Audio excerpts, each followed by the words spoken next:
Good afternoon students. मैं हूं doctor Charanjit Singh, senior lecture chemistry, government higher secondary school sir. Students, हम discuss कर रहे हैं केमिकल प्रॉपर्टीज ऑफ अमाइंस। और आज केमिकल प्रॉपर्टीज में बहुत ही इंपॉर्टेंट प्रॉपर्टी, पहले भी हमने इंपॉर्टेंट प्रॉपर्टी डिस्कस करी, हिंसबर्ग रीजेंट की जो रिएक्शन थी अमाइंस के साथ।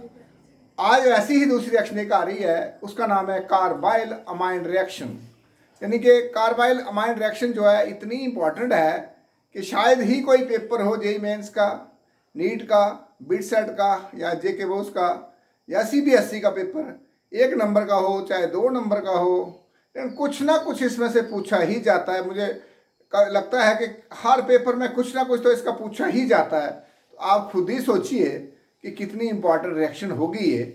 तो जनरली बड़ा रेयर चांस है कि इसमें से कभी स्लिप हो, और स्लिप होने वाली रिएक्शन ये है नहीं। इसलिए आप इस रिएक्शन को बड़ी प्रायोरिटी से तैयार करिए और बड़े अच्छे ढंग से इस रिएक्शन की प्रैक्टिस करिए।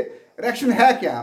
तो देखिए, इस रिएक्शन में होता क्या है कि प्राइमरी अमाइंस, चाहे वो एलिफेटिक हो चाहे वो एरोमेटिक हो, यानी कि RnH2 हो चाहे AR हो, बेंजीन की रिंग को यहाँ पर NH2, सेकेंडरी और टर्शियरी नहीं, सिर्फ प्राइमरी अमाइंस का क्लोरोफॉर्म से रिएक्शन कराना। क्लोरोफॉर्म का फार्मूला होता है CHCl3 और साथ में इसमें अल्कली डालनी है, बेस, स्ट्रॉन्ग बेस, KOH डालिए इसमें और इसको हीट करिए। और हीट करने के बाद क्या बनता है? अल्काइल आइसोसाइनाइड, जिसको हम अल्काइल कार्बाइल अमाइन भी बोलते हैं, जिसका फार्मूला है RNC या CH3NC भी बोलते हैं इसको। साथ में 3 मॉलिक्यूल वाटर के बनते हैं और 3 मॉलिक्यूल KCl निकलता है। हमारा जो मेन प्रोडक्ट इसमें है वो है RNC। अब आप सोचोगे कि सर रिएक्शन जब चल रही है हमें कैसे पता चलेगा कि इसमें प्राइमरी अमाइन ही बना?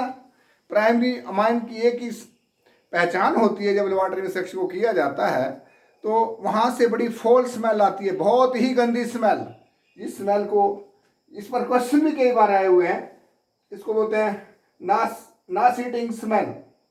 नास-ईटिंग स्मेल होता है बहुत गंदी स्मेल, फॉल स्मेल भी बोलते हैं इसको। क्वेश्चन पूछा गया जेई मेंस में एक बार कि nauseating smell in the carbylamine for 1 degree amine is due to the presence of किसकी? तो ये जो यहाँ लिखा हुआ, तो वहाँ चॉइस में दिया गया था, 2-4 चॉइसें थी, तो आंसर था इसका आइसोसाइनाइड्स। यानी कि जब भी अमाइंस में आइसोसाइनाइड की फॉर्मेशन होती है, नास-ईटिंग स्मेल, जिसको फॉल स्मेल और सिंपल भाषा में बोलो तो बहुत ही बदबूदार, काफ़ी बदबूदार, टॉलरेट होने वाली स्मेल नहीं। अगर ऐसी स्मेल आ रही है तो आप समझ लेना कि आइसोसाइनाइड की फॉर्मेशन हो रही है।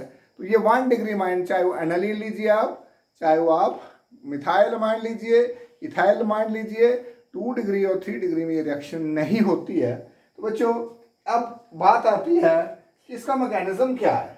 तो मैकेनिज्म में क्या हो, यहाँ देखिए जो क्लोरोफॉर्म है CHCl3, यहाँ अल्कली के OH नेगेटिव के साथ इसी रिएक्शन करता है। और कैसे करता है रिएक्शन?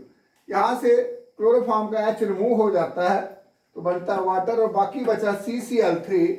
Cl के ऊपर, C के ऊपर नेगेटिव चार्ज आ जाता है क्योंकि H जो है इलेक्ट्रॉन छोड़ के चला गया, तो इसके ऊपर नेगेटिव चार्ज।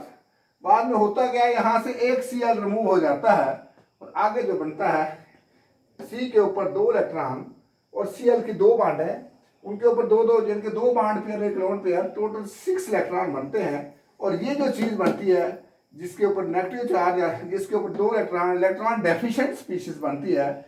ये इलेक्ट्रॉन डेफिशिएंट स्पीशीज, इसका नाम है डाइक्लोरोकार्बिन बोलते हैं। डाइक्लोरोकार्बिन बना। ये भी क्वेश्चन में आया हुआ है कि जब रिएक्शन होती है, कार्बाइल अमाइन रिएक्शन होती है, तो ये CCl2 बनता है या CCl3 बनता है, तो क्या प्रोडक्ट बनता है? यहाँ इंटरमीडिएट में जो रिएक्टेंट मैकेनिज्म के बाद CCl2 बनता है, डाइकार्बिन। ये उसमें होता है ऑब्जेक्टिव टाइम में, ये होता आता है कई बार। And subsequent loss of molecule of HCl, इसमें से भी आप HCl निकल जाता है, और जैसे ही HCl निकलता है तो इट यील्ड आइसोसाइनाइड्स। कैसे बना? यहाँ देखिए, ये प्राइमरी अमाइन से RNH2 या RNH2 लीजिए या ARNH2, यानी कि एनालिन लीजिए या मिथाइलमिन लीजिए, इथाइलमिन लीजिए, तो इसके पास 2 इलेक्ट्रॉन की कमी है। ये जो डाइक्लोरोकार्बिन है, तो ये नाइट्रोजन का लोन पेयर अपनी तरफ खींचेगा तो यहाँ रिएक्शन तो बन जाएगी। और कार्बन के 2 इलेक्ट्रॉन आराम से बेकार बैठे रहेंगे यहाँ एज ए लोन पेयर। वो होता क्या है उसके बाद कि यहाँ से H और Cl निकल जाता है। देखिए ये H और Cl रिमूव हो जाएगा यहाँ से। जैसे ऐसे फर्स्ट रिएक्शन फर्स्ट स्टेप में नहीं होगा, पहले स्टेप में क्या होगा कि H यहाँ आने की कोशिश करेगा। ये 2 स्टेप में चलेगा। फर्स्ट स्टेप में N से H C पर आएगा, तो N से H C पर आ गया और इसने C के इलेक्ट्रॉन यूज किए और H ने अपने इलेक्ट्रॉन N के पास छोड़ दिए। N के पास ऐसे भी लोन पेयर होता है, वो नॉर्मल वो स्टेबलाइज हो गया। उसके बाद बारी आती है यहाँ से शिफ्टिंग है, this is shifting of H towards this, और ये इलेक्ट्रॉन जो है N की तरफ जा रहे हैं और N के पर आगे इलेक्ट्रॉन लोन पेयर नाइट्रोजन के पास होता है, नाइट्रोजन स्टेबल हो गया।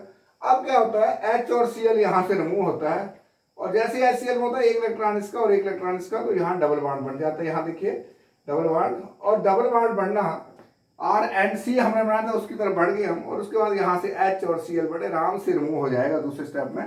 एक HCl यहाँ रिमूव हुआ, एक HCl यहाँ रिमूव हुआ और बन गया RNC। तो ये है रिएक्शन का मैकेनिज्म। दोबारा समझिए इसको। क्लोरोफॉर्म ने OH लिया और OH ने यहाँ से H खींचा, इलेक्ट्रॉन H के वहाँ रह गए, ये CCl3 नेगेटिव बन गया, C के ऊपर 2 इलेक्ट्रॉन फालतू और यहाँ से एक Cl2 निकल जाता है, तो डाइक्लोरोकार्बिन बनता है। और डाइक्लोरोकार्बिन जैसे ही डाइक्लोरोकार्बिन के ऊपर नाइट्रोजन अटैक कर जाता है, नाइट्रोजन की तरफ से लोन पेयर ऑफ इलेक्ट्रॉन, तो यहाँ बॉन्ड बन जाती है। RNH2 ऐसे ही रहेगा और यहाँ पर जो था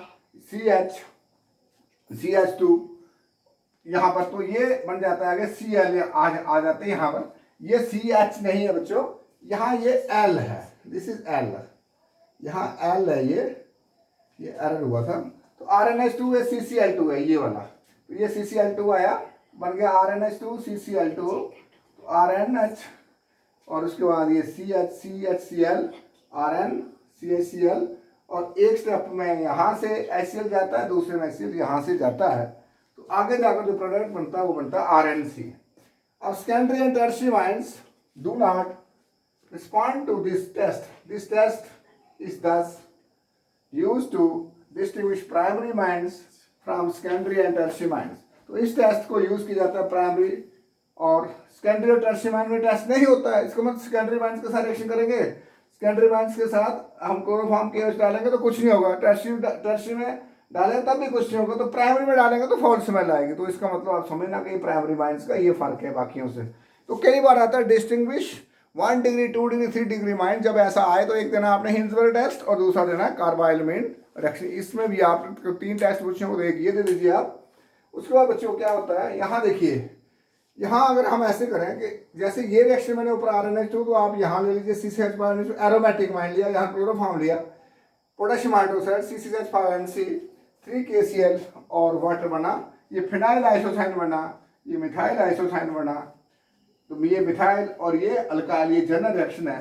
तो अब इसमें क्या होता है बच्चों, कई बार पेपरों में क्वेश्चन आया हुआ, जैसे जेईई में 2014 की 15 में क्वेश्चन था कि nauseating smell in the carbylamine for 1 degree wine is due to the formation, किसके कारण हो रही है, वहाँ आपने आंसर जो था 3-4 थे, उसमें से आपने आइसोसाइनाइड लिखना था। और एक बार ये भी क्वेश्चन है, carbylamine test is used in the detection of both aliphatic and aromatic 1 degree amines. तो वहाँ क्वेश्चन ऐसे होता है, कार्बाइलमाइन जो है डिटेक्शन के लिए यूज होता है, किसके लिए, बोथ एलिफेटिक भी और एरोमेटिक भी। 1 डिग्री के लिए, 2 डिग्री या 3 डिग्री के लिए नहीं होता है। तो इस तरह से टेस्ट तो आपने, अब रही बात के जेके बोस में या CBSE का थ्योरी का जो पेपर आता है, वहाँ क्या लिखना है बच्चों, वहाँ आपको इतनी सारी रिएक्शन जो है ये जो दी हुई है, ये रिएक्शन दीजिए आप। लेकिन रिएक्शन देखिए, मैंने एक ही बात कही, बोर्ड में नंबर लेना और किसी पेपर को क्वालिफाई करना, ये 2 अलग अलग चीज़ें हैं। देखिए ये रिएक्शन आप एग्जांपल में दे सकते हैं, कार्बाइलमाइन की रिएक्शन और ये कार्बाइलमाइन की रिएक्शन दोनों, और ये इसका मैकेनिज्म है। मैकेनिज्म तो बोर्ड में नहीं पूछा जाता है, लेकिन मैकेनिज्म से आप तो इतनी चीज़ तो क्लियर हो जाएगी कि क्लोरोफॉर्म में कैसे ये OH का क्या काम है, क्लोरोफॉर्म से पहले ये रिएक्ट करता है, और इसका मेन जो काम है वो ये है डाइक्लोरोकार्बिन बनाना। और जैसे ही डाइक्लोरोकार्बिन बनी तो अमाइन जो है एक्ट एज न्यूक्लियोफाइल और ये इलेक्ट्रोफाइल हो जाएगा। न्यूक्लियोफिलिक सब्स्टिट्यूशन रिएक्शन है ये, न्यूक्लियोफिलिक सब्स्टिट्यूशन रिएक्शन बन जाती है, ऐसा मान है ये। और उसके बाद ये एक प्रोडक्ट बनता है, इसमें से HCl निकलता है। पहले H शिफ्ट होगा इधर, इसको लोन पेयर बैक करेगा, और उसके बाद HCl यहाँ से निकलेगा, यहाँ डबल बॉन्ड बनेगी, फिर HCl निकलेगा, तो यहाँ RNC बनेगा। और ये जो फार्मूला है CCl2, इसका नाम है डाइक्लोरोकार्बिन। तो डाइक्लोरोकार्बिन का क्लोरोफॉर्म के साथ रिएक्शन करना, और डाइक्लोरोकार्बिन जो है एक्ट एज इलेक्ट्रोफाइल, और नाइट्रोजन में अमाइन में नाइट्रोजन जो है ये इलेक्ट्रॉन इसको डोनेट करेगा। तो इस तरह से ये रिएक्शन चलती है। आप पहले ये रिएक्शन अच्छी तरह से लिखें, फिर ये भी लिखें, ये भी लिखें, और ये जो दो पुराने कॉन्सेप्ट ये किस तरह से पेपर में क्वेश्चन आता है ये चीज़ लिखिए। और बच्चों कई बार क्वेश्चन ऐसे आया हुआ है पेपर में, ये दिए, इसको बोला ए रिएक्ट विद क्लोरो बी, और साथ में ये चीज दी है, तो यहाँ लिखा है ये क्या होगा, डी लिख दिया, इसको आगे ये लिख दिया, ये नहीं लिखा। या किसी में क्या हुआ, ये चीज लिखी है, ये लिखी है, ये लिखी है, और ये नहीं लिखा। तो आपने ये देखना कि अगर आइसोसाइनाइड बन रहा है, 1 डिग्री माइन बन रहा है, तो इसके बीच में क्या क्या रिएक्टेंट आएंगे, तो आपने उनके नाम लेने हैं। तो ये है बच्चों आज का टॉपिक हमारा, अच्छी तरह से तैयार करिए इसको। लेकिन एक बात और बच्चों, यार एक बात तो बड़ी, आपका इतना सा तो हमारा राइट भी है यार, हम आपको पढ़ाते हैं हर वक्त, बड़े प्यार से पढ़ाते हैं यार, और कोई लालच नहीं है। ऊपर से कोविड-19 का कहर दुनिया में चल रहा है, हम आपके साथ शाना बशाना चल रहे हैं, और एक आपसे थोड़ी सी रिक्वेस्ट करते हैं, हमारा यार हौसला बढ़ाइए। और हौसला बढ़ाने के लिए आपने कुछ नहीं करना है, छोटी सी बात है, एक लाइक बटन पे क्लिक करिए, बेल आइकन दबाइए, और सब्सक्राइब करिए बच्चों। जब तक आप ज़्यादा से ज़्यादा सब्सक्राइबर नहीं होंगे चैनल्स के, तो तब तक बात बढ़ने वाली नहीं है, तभी हमें हौसला मिलेगा। सब्सक्राइब जरूर करिए बच्चों, और शेयर इट भी करिए, शेयर करिए इसको ज़्यादा से ज़्यादा, ताकि ज़्यादा से ज़्यादा बच्चों को फ़ायदा मिले। और कमेंट लिखिए यार, कमेंट लिखिए, ताकि अच्छे से अच्छा हमें, और शेयर इट करिए इसको ज़्यादा से ज़्यादा बच्चे। ओके बच्चों, थैंक यू। सब्सक्राइब करेंगे, मुझे पूरा यकीन है आप सभी बच्चे सब्सक्राइब करेंगे। थैंक यू बच्चों, बाय।